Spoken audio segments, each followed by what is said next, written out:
A criação do carro do povo envolveu pessoas, empresas, sindicatos e governos. A Segunda Guerra Mundial e a ocupação da Alemanha. A censura e perda de documentos. Muitas empresas parceiras do Hitler aparecem no cenário, tanto na fabricação de veículos e armas, quanto na utilização de mão de obra de prisioneiros. GM, Ford, Kodak, Shell, Coca-Cola, IBM, estúdios de Hollywood, Renault, Fiat, BMW, Daimler-Benz e muitas outras. O vídeo de hoje vai desde 1924 até 1945. Volkswagen, carro do povo. O termo foi usado por volta de 1924 pelo engenheiro e jornalista judeu-alemão, Joseph Goebbels, que lutava para modernizar a indústria automobilística alemã e publicou a possibilidade de produção de um carro popular com o mesmo preço de uma motocicleta. Vários fabricantes tentaram lançar o seu carro popular. A Ford, a Zundap e a NSU, estas últimas contrataram a empresa de Ferdinand Porsche para construir os seus carros populares. Por terem um custo de desenvolvimento elevado, ambos os fabricantes desistiram. Já no Salão Internacional do Automóvel de fevereiro de 1933, ou seja, poucas semanas após a sua nomeação como chanceler do Reich, Adolf Hitler percebeu que as fabricantes alemãs estavam focadas apenas em produzir carros de luxo, destinados à elite. Diante disso, ele ressuscitou a ideia de um carro popular para o povo alemão, o famoso Volkswagen, que significa carro do povo em alemão. Isso deu início a uma acirrada competição entre várias empresas, todas ansiosas por convencer o governo alemão de que eram capazes de fabricar o tão desejado Volkswagen. Entre os competidores estavam empresas tradicionais como a Daimler-Benz, a BMW e a Auto Union, que não estavam entusiasmadas com a ideia de um carro popular e eram alvo das preocupações de Hitler. Por outro lado, o engenheiro Ferdinand Porsche, que ganhou a proteção do chanceler, e as duas principais multinacionais estrangeiras, a GM e a Ford, também estavam na disputa. A revista Motor de Esporte questionava: quem será escolhida para produzir o carro do povo? A Ford e a GM eram as favoritas nessa corrida. Isso pode parecer contraditório, considerando que se tratava de um carro popular em um país com um regime altamente nacionalista, o que tornava multinacionais estrangeiras impopulares.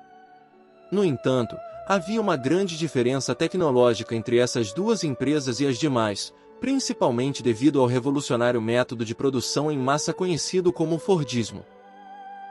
Entre as duas, a GM estava em vantagem, pois havia adquirido a Opel, a maior fabricante de carros na Alemanha, em 1929.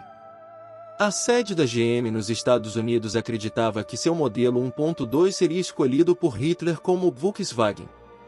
O presidente da GM no exterior, James Monroe, chegou a enviar uma carta a Hitler elogiando sua liderança visionária e seu trabalho em direção à paz, à limpeza e ao trabalho árduo na Alemanha.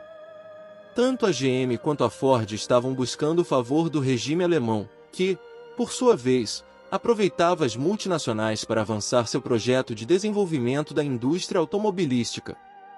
O governo alemão pressionava essas empresas para realizar investimentos adicionais, como a construção de novas fábricas estrategicamente localizadas em parceria com as Forças Armadas, estabelecendo joint ventures com a indústria nacional, como a parceria da Ford com a Ambi-Bud, e assimilando tecnologia, obrigando as multinacionais a seguir os padrões nacionais, como o sistema métrico.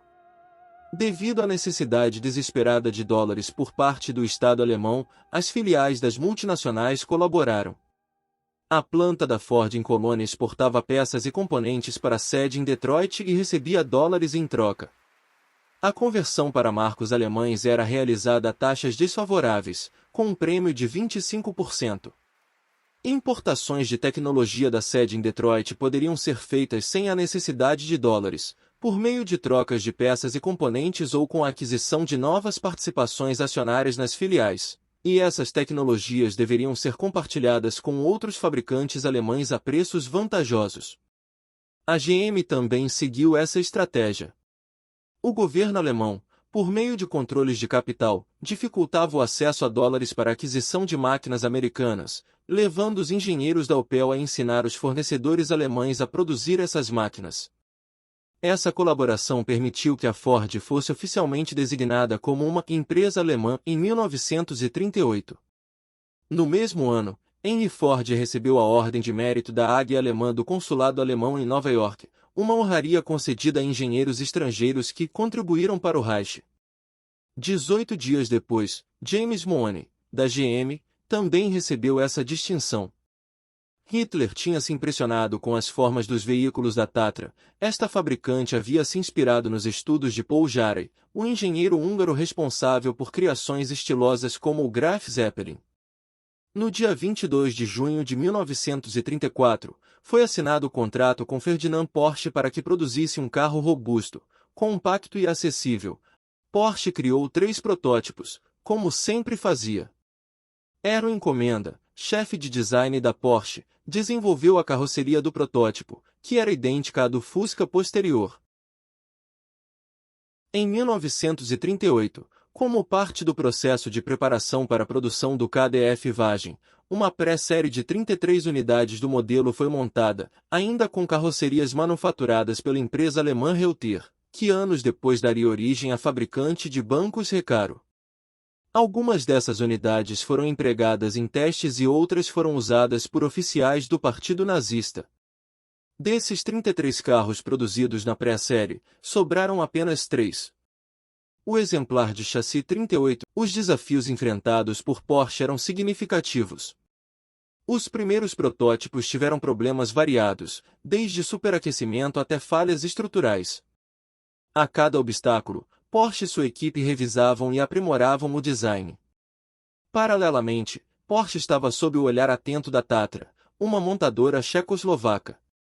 A Tatra alegou que o design de Porsche para o Volkswagen era semelhante ao seu modelo T97. Especificamente, as semelhanças nas suspensões traseiras e nos motores refrigerados a ar foram apontadas. Antes que uma ação legal séria pudesse ser tomada, a Alemanha invadiu a Tchecoslováquia, e o caso foi silenciado até depois da guerra, quando a Volkswagen pagou à Tatra uma indenização. Outra camada da história envolve Joseph Ganz, um engenheiro judeu-alemão. Ganz já havia desenvolvido um protótipo chamado Maybug, Maikafer, antes da iniciativa de Hitler e Porsche.